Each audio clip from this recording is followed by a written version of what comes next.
Welcome into the first episode of Tap In Eagle. Just golf talk, no gimmies. That's what we're going with. No gimmies. Exactly. No three putts, Fernando. Well, if you're that close to the hole, it's hard to make a three putt, but that's why you have to play it as it lies. That's the first rule of golf, and no gimmies. That's the second rule of golf. Exactly. And that's the beautiful face and beautiful voice of Fernando Palomares. He is joining me for this show going forward. Fernando's big golf guy, just like me. I watch every week. I'm locked in, watching CBS, NBC, whatever the golf is on. Fernando's going to get me more into LIV Golf, but I do know about LIV Golf too. I just need to invest more into watching it. But Fernando, just give a little bit of your background for the people, and I know you've been pretty close to actually being on a professional level there for golf as well. Yeah, thanks, Nick, for having me, for inviting me. I'm sure this is going to be a great show. We both have a great passion for the game. Me and you follow a lot of sports. I'm mainly focused on golf. I've been obsessed with golf for like the past 15 years. And yeah, I play some professional tournaments as well, top amateurs tournaments here in Mexico as well. I've been a golf teacher for a few years now here, and I'm very passionate about the game, how it's played, how it has evolved. The different tours now that we have like PGA Tour, Corn Ferry Tour, the DP World Tour, the Asian Tour. LIV Golf, the Asian Tour has been developing like this new thing called the International Series. And there's just so many great players out there, and the more you play competitively, the more you realize how many good players there are. Seriously, yeah. And PGA Tour has new players coming up every year. LIV Golf's getting new players coming every year. So always a new fresh set of faces in a new season.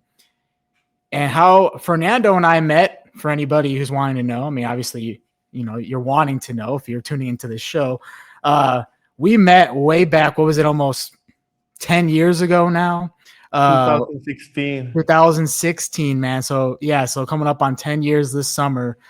We've known each other, and it was at the Open Championship at Royal Troon in Scotland, all the way in the very southern tip of Scotland. And Fernando and I went around and got huge flags signed of a million different golfers, and that was the crazy tournament that ended in a playoff as well, and Henrik Stenson ended up being Phil Mickelson, the two old guys out here battling it out for a major championship. The Iceman, man. Yeah, Such an incredible week. I mean, Stenson had the best performance ever at a major. And Phil, he lost that week. He had the third best performance ever at a major, and we were there, man. It was crazy, man. crazy. We met Jon Rahm, we met Patrick Reed, man. So many cool players. Oh yeah, definitely got to see some of the personality of some of the players too, which is always cool to get that perspective. You can't look ahead to 2026 without looking back at 2025, and one of the best moments of 2025.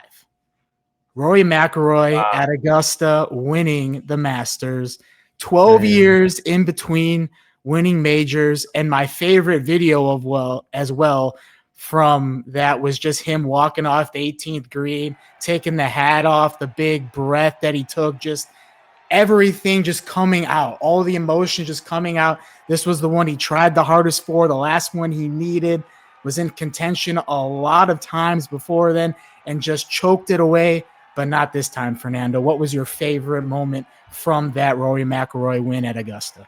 Man, I've been a huge fan of Rory ever since he came out, playing in Dubai so many years ago, and he's such a prodigious talent.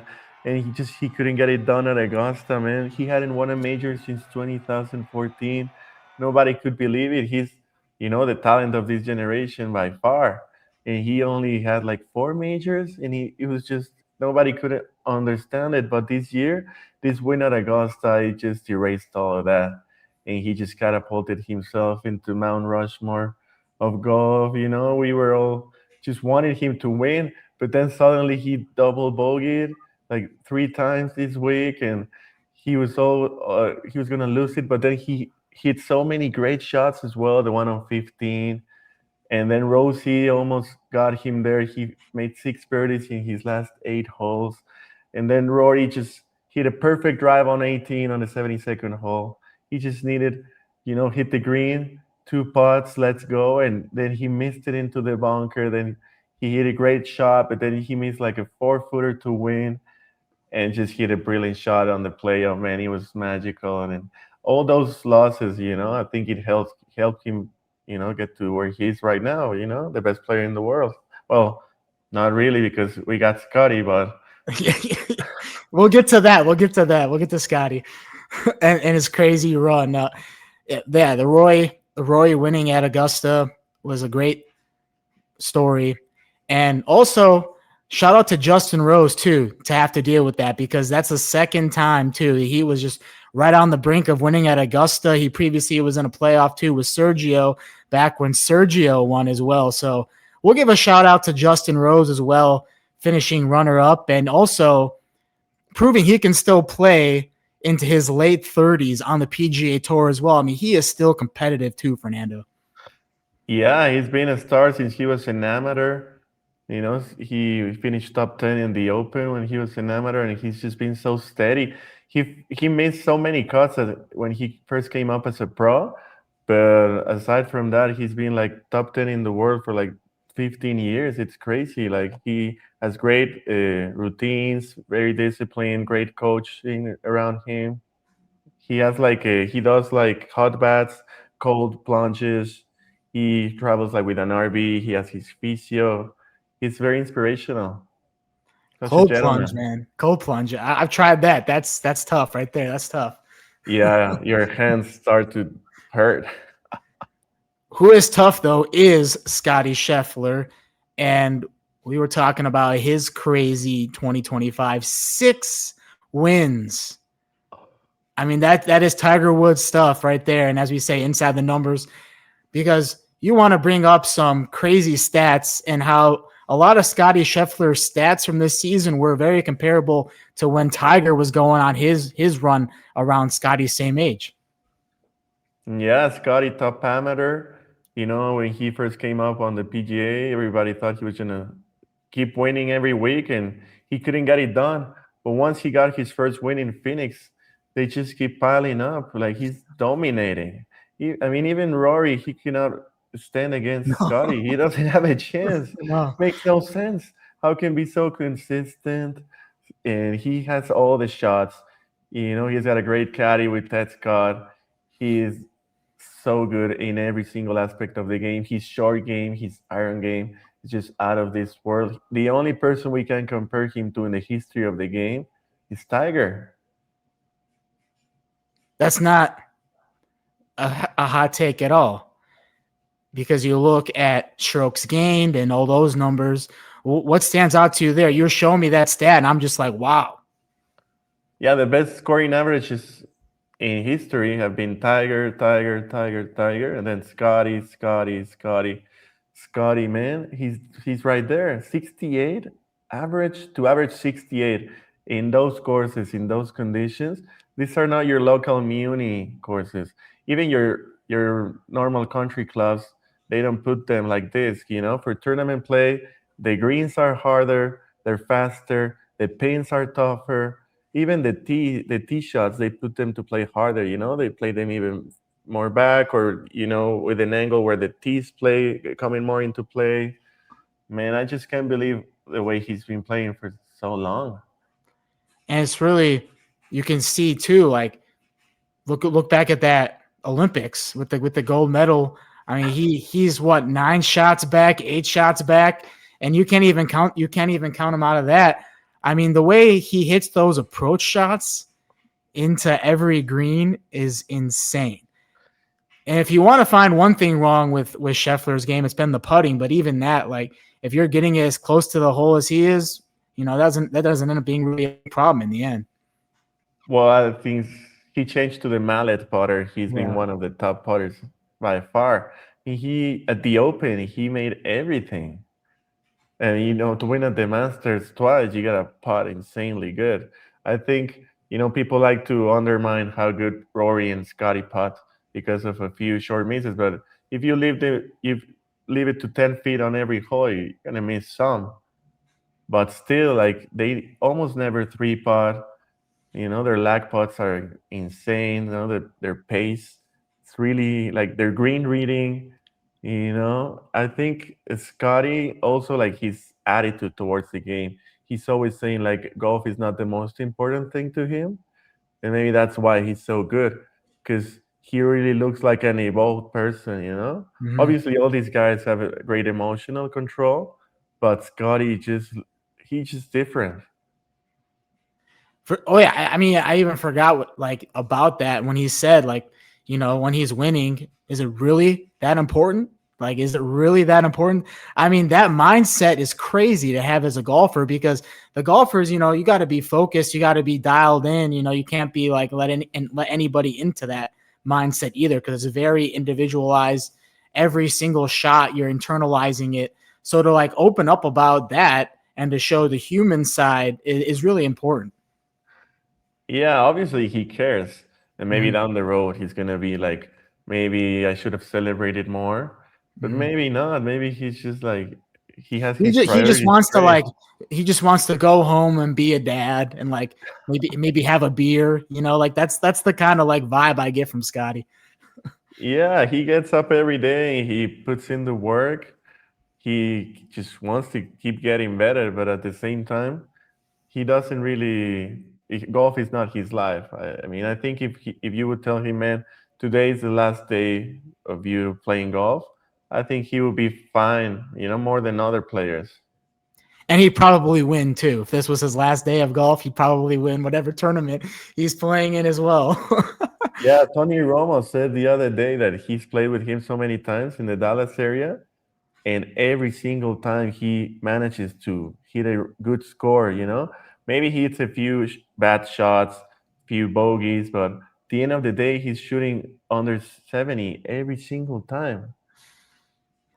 Insane. As we saw, the scoring averages match up right with Tiger, which is crazy. But another great golfer that we love. We talked about Rory, we talked about Scotty. How about some love for Tommy Fleetwood? How about that? Yeah. Finally Tommy, gets that first win. He's an Englishman. Americans love him. Everybody loves him. What can you not love about the luscious, beautiful locks of Tommy Fleetwood getting his first win at the Tour Championship? man, it's so beautiful to watch him play. He's got that stock three-quarter swing. His beautiful draw. He's a great putter, you know, as well. He hits it like maybe not as far as some of these guys, but he's so consistent on the approach. He's so consistent in that driving accuracy, but for me it's mostly his charisma. You know, he's just so likable. You know, he finished runner up 6 times on the PGA Tour before finally breaking through, and to me, you know what stands out the most is on his interviews after those runner-up finishes, he was never like depressed. He was never like sad or angry or frustrated. He was always like focusing on the positives. Like, I played well today. I gave myself a chance. If I keep putting myself in this position, it's going to happen eventually. That's what makes him great, you know? And to win finally on the Tour Championship and lift the FedEx Cup, it was just a perfect ending to this chapter. And now, you know, he's probably going to win majors now. You know, once he's got that out of the way, he's going to start winning majors for sure. That was the one thing that he needed. The one thing was just getting over that hump. There was a couple tournaments too leading up in the playoff where he was in the lead too and just couldn't hold on. And so just to bounce back, to have the resilience to still just come through and at the end be on top. You just have to give it up to him. And you said it's just because of that charisma and everything that he did going up to this point. I mean, he was in contention at majors. He was on Ryder Cup teams. He was doing it all. He's a popular golfer despite not winning until now. And I think it is good momentum and good juju going forward for him. Yeah, you can see it when his kids are interviewed at the Masters on the par three contest day. They're just so charming. They're like I just want to try my best, he's Yeah. just a great example for everybody. What a Mhm. man. We love Yeah, Tommy on this channel. yes, yeah, we're big Tommy Fleetwood fans, and we love seeing personality from golfers. I'm a big personality guy as a journalist. I love telling stories and seeing guys' personalities and just how they really are off the course as well, because that is important to see the human side of people. I'm really that's really what I'm into is seeing the human side of people. Yeah, especially for these top guys, they flush it every Mhm. single time. Obviously, there might be a rare miss, but the way they impact the ball is just so consistent, man. Yeah.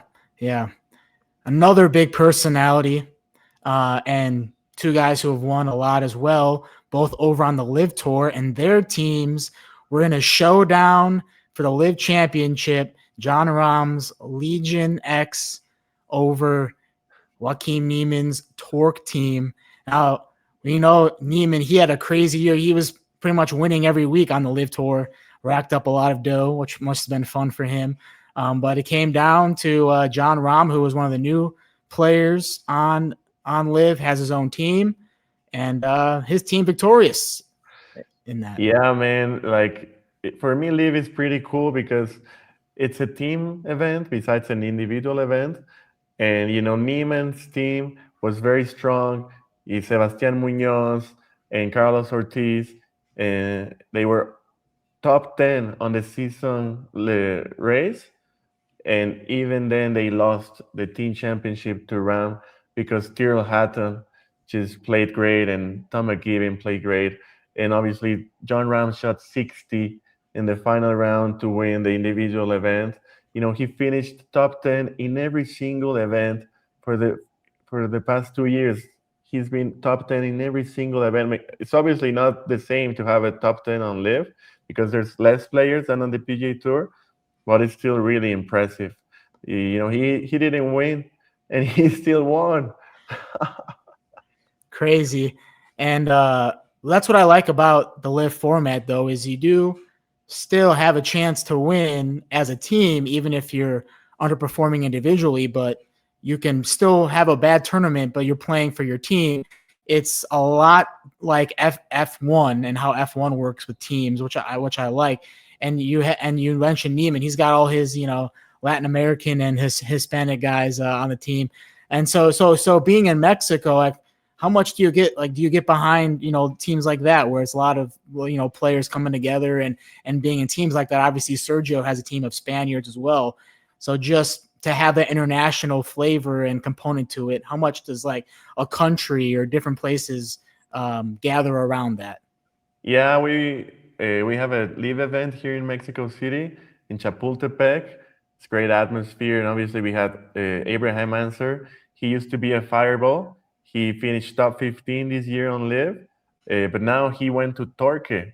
He's on Niemann's team now, and because Niemann, the thing is in Live they changed the rule this year, and now all four guys count towards the accumulated score whereas before only three guys counted. So on this case, the fourth guy on Niemann's team, Mito Pereira, who recently announced his retirement at 30 years old, very shocking. Now he left, so Abraham Answer replaced him. So I think for me, Torque is the big favorite to win this year on Live, but you can never count Leisure 13 out. They're very strong as well. You heard it here first. Torque is winning LIV Golf this year, Yeah. according to Fernando. There you go. You heard it here first. You can clip that clip when we come back to this at the end of the season with that. And you mentioned Mito Pereira. A lot of the names, a lot of people who don't watch LIV but watch the PGA Tour remember the PGA Championship where he was in the lead going into the final day. Justin Thomas ended up winning, and there was a lot of players that day over par. Like it was just an extremely hard day on that day, and Pereira was one of those, and that was really his big time moment. Not a lot of people that knew him then. He was just young on the PGA Tour then, coming off one of the best golfers on the Corn Ferry, and JT ended up winning his second PGA Championship. What are you going to remember most about Mito's career now that he's retired? Yeah, he won 3 times on the Corn Ferry Tour. That PGA Championship was his. I think if he would have hit it Mhm. like an iron off the tee, he would have won. But I admire, he just wanted to be aggressive. That was what was working for him during that week, and it was a sad double bogey at the end. But we have to remember, he all of his success in college as well. And, the fact that Niemann picked him for his team was not just because they were close friends, because he is a huge talent and huge loss for the game. But we wish him the best. Happy trails, Mito. Another golfer we won't see on Live this year, Brooks Koepka. Brooks Koepka decided to opt out of the season, and not really sure what's next for him. I know there's been some rumors about getting back on the PGA Tour somehow. The rules for that have yet to be decided, how that's all going to work out. I'm sure there'll be a way for him to find his way back on the PGA Tour if the PGA Tour wants to welcome him back on there. But Brooks, one of the fan favorites, big hitter, big personality, lots of major wins, and not going to be on the Live Golf this year. Yeah. Maybe just we know he struggled with injuries the last couple of years, but was on the Ryder Cup team recently, and but for now he's just going to be a full-time dad. Yeah, I mean, the way I look at it, he played a few DP World Tour events uh, on the last half of the year, and he was playing well. And I think they're going to welcome him back on the PGA Tour with open arms. He racks up the ratings. He's a brilliant player, 5-time major championship. He hits it so flush, one of the best ball strikers of the game. He's probably going to be back sooner than later. But, for me, I think it's kind of weird because people think that maybe the LIV captains, they have like a huge say on what happens on LIV, like Bryson, they think that maybe they're owners of this league. But I think it's more evident now that they're not running the game. And, Greg Norman, I think, did a great job of recruiting all these guys, but he's out of LIV as well. So it's a big, weird transition phase for Liv. But me personally, I love Liv. I love the team aspect and the team championship in Miami, the final event that they make. I think the concept, like the format, is the best that we have in golf because it's like team, kind of like the Ryder Cup, but the first few days is like match play teams. One player plays singles against the another single from the other team, and then they have like two pairs playing against each other as well. And it's like a bracket, and they keep eliminating themselves. Like we need more match play in golf in general, but this team match play event is so great. And the last day is like the four individual scores are counted as well, and it's like so much fun to watch Live. But we have Thomas Detry now, on Live. He just joined the Four Aces today, and Elvis Smiley, he joined Reaper Golf Club today. So they are great players. I mean, Thomas Detry won the Phoenix Open last Mhm. year. Yeah. He's amazing. And so Elvis Smiley is also rising star. So it's not like Live lacks players. They have a bunch of great players, and but maybe they have official World Golf rankings points now. Trevor Immelman announced that they are yet to make a decision, but I think that's been PGA Tour's main leverage against Live, and I understand it.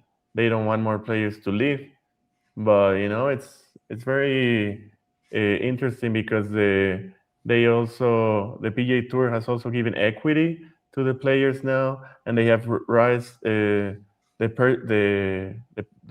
how do you say, the purses, the First. money Yep. the Yep. money involved in the PGA Tour has also increased thanks to this lift thing. So I think both parties have been benefiting. The golf has been evolving ever the past few years. It's just been increasing the amount of golfers in the world.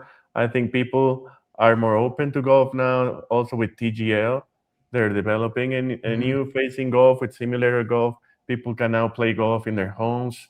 They don't have to like go outside.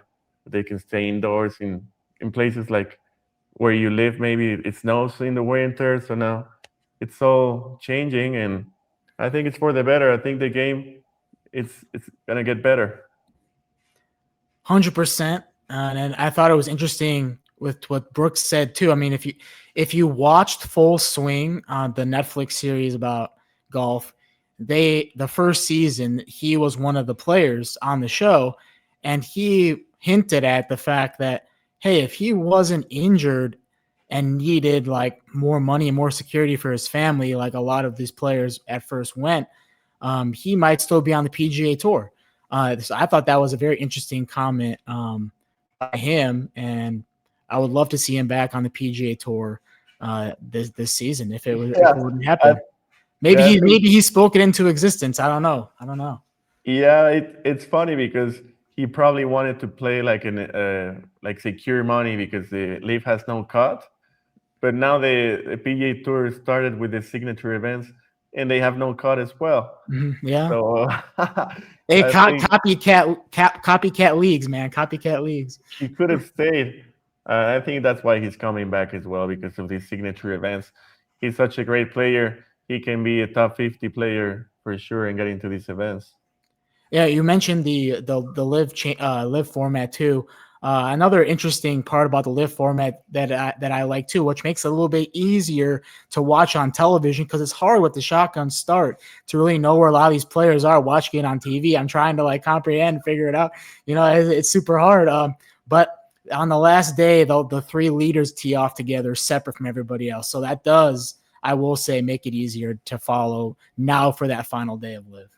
Yeah, it's really hard to know in which hole they are, but it's I think the shotgun start is better for the viewer in terms of there's always something happening. There's good shots happening everywhere, and they have less commercials, and they just show a lot of good shots. Whereas if you watch the PGA Tour, they're mostly featuring like a few groups, and you just watch all of their shots. And so in Live Golf, the it's like mostly highlights, highlights, highlights, highlights. I think that's what the viewer wants to see. I mean, obviously, we know these guys are great. Why would you want to see them hit a 100-yard shot to 40 feet? No, yeah. I think there could be a lot better ways to broadcast golf. A lot of it is on delay and, like you said, highlights. So it's going to be hard to do things in real time. But I think you can take things from live and take things from how the PGA Tour does it and kind of, do a whole nice thing for the majors. I do like the music too, because, if you're just playing around a golf for fun, you're going to be listening to music. So I like the music aspect as well from live, and just kind of how it's more of a party atmosphere versus PGA, where it's kind of like, oh yeah, we're going to wear our pants and we're going to be quiet and do our thing out here. Yeah, I think golf is very unique. Just the fact that they were like pants like you would wear like for church or for a wedding. Yeah. I mean, for me that's just weird. And but at the same time, golfers, especially on live, they can binge a beer or in the Ryder Cup, they can binge a beer in front of everyone. Like no other sport does this. Like you don't see football players binging a beer and No. down the field. Like it's so weird, but I think that like the Australia event on Live, it's amazing. They do these massive concerts as well. When I went to live in Mayakoba, I was at a Sebastian Yatra concert afterwards. It was so much fun.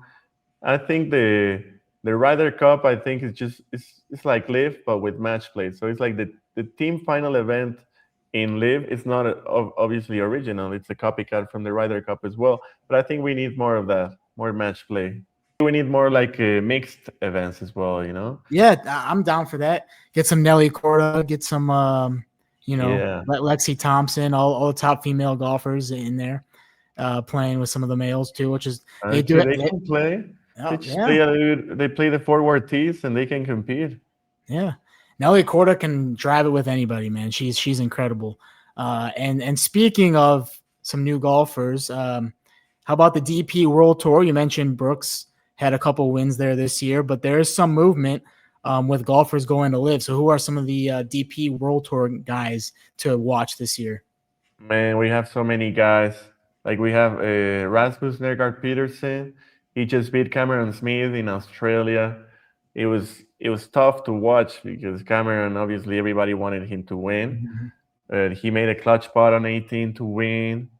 So we had Hao Tong Lee coming back to the PGA Tour now. Hao He's such Tung an Lee, yeah, amazing yeah. He character, was in man. contention there for a little bit at the Open this year, you know. Yeah, he's such a great player, man.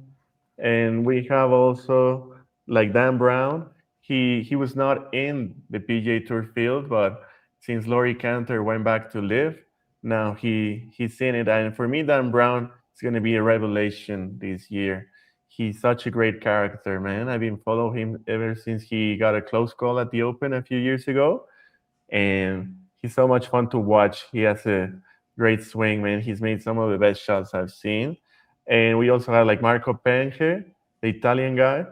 He hits it so far, man. He can hit it just like Rory. Like, maybe he's not as consistent yet, but he has that ball striking prowess that we're all very amazed to see. We have Christopher Reitan as well, the guy from Norway. He won in Africa this year. He's a phenom as well. We got Adrian Sadier, finally makes it to the PGA Tour after so many years as a pro.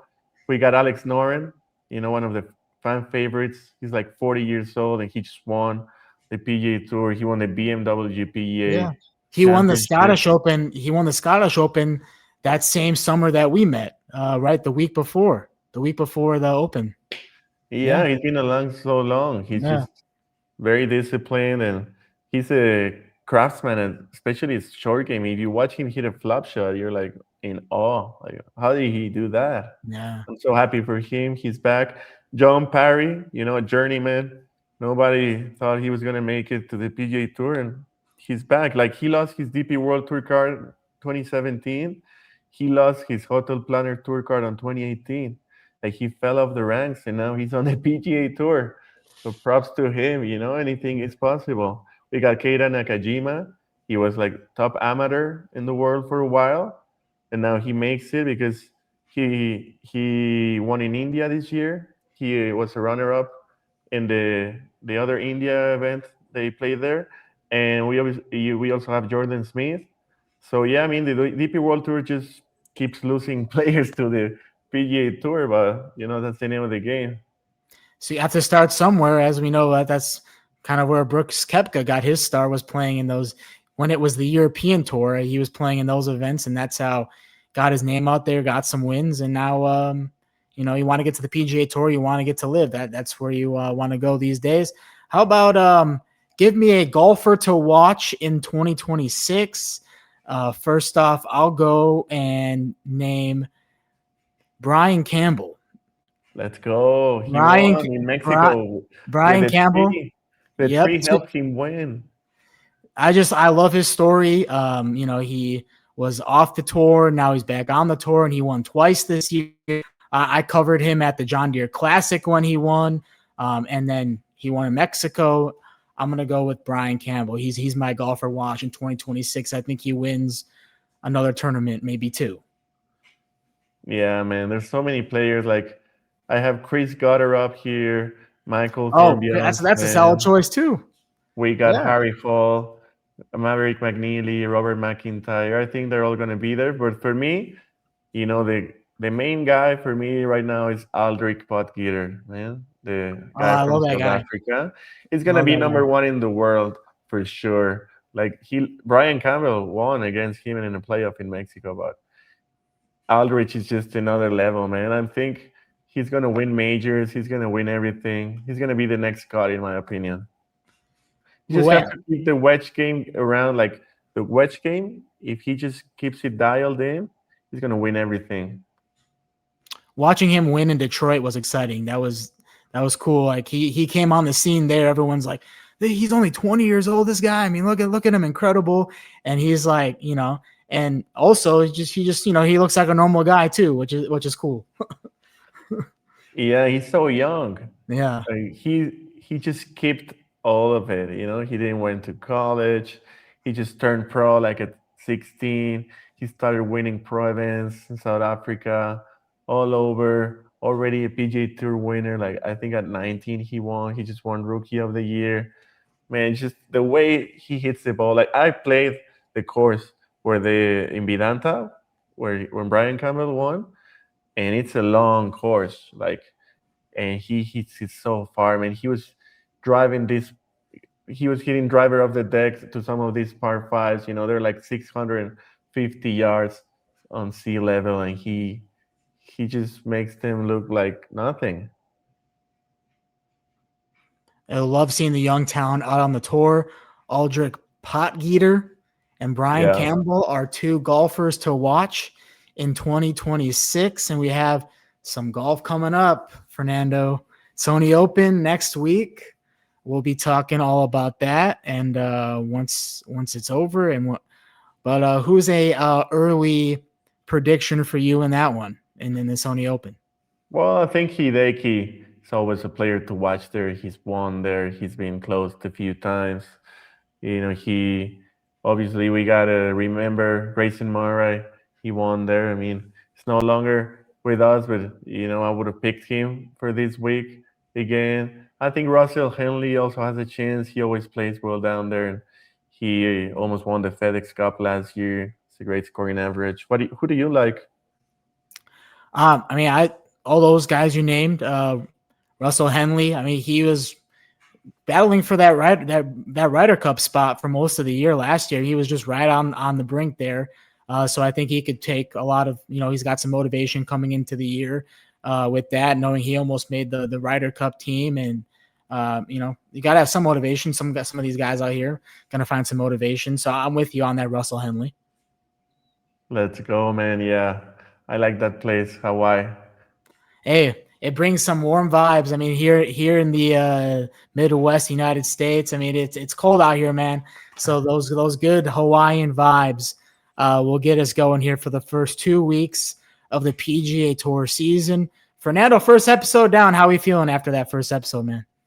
Man, I'm feeling great. We're covering the Century World Tournament of Champions.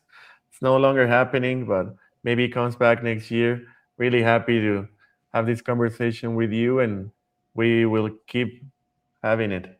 Yeah, we'll keep riding this momentum going forward. This has been the first episode of Tapping Eagle, where we just talk golf, and there's no gimmies. No gimmies in this first episode, Fernando. We are rolling into the next one. Have a great week. We're talking Sony Open next week. See you then. See you on next Tapping Eagle.